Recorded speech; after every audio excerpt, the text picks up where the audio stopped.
Hola, soc en Joan Meyer, responsable de les granges de cooperativa La Fageda.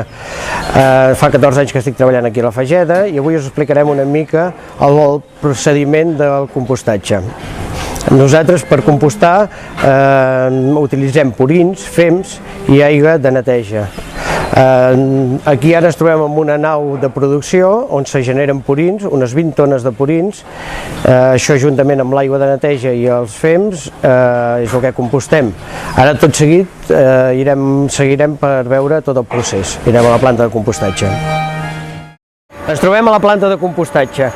Aquí darrere meu hi ha la bassa de recepció on ens hi arriba els purins, els fems i l'aigua de neteja. Hi ha un remenador que ens fa tota una massa tota homogènia i seguidament per una bomba trituradora ens ho transporta a dalt que hi ha el separador. El separador el que fa és ens fa dues fraccions, una de sòlida i una de líquida. La líquida és el que compartim amb els agricultors de la zona i la part sòlida és el que compostem. Seguidament veurem el compost.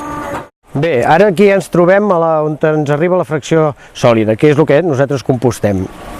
Aquí comença el procés de compostatge, es posa en unes piles que hi estarà durant 5 setmanes.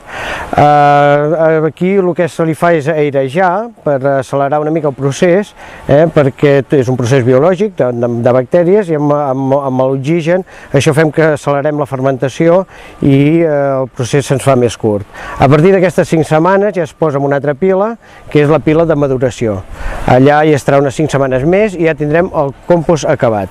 A partir d'aquí, doncs, aquest compost s'utilitzarà en agricultura ecològica o amb els fruiters, també ho utilitzem nosaltres amb els fruiters que properament farem les marmelades.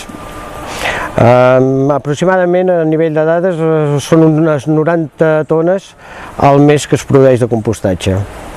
Bé, i amb això, si hi ha alguna cosa més, poden posar en contacte amb nosaltres. Molt bé, gràcies.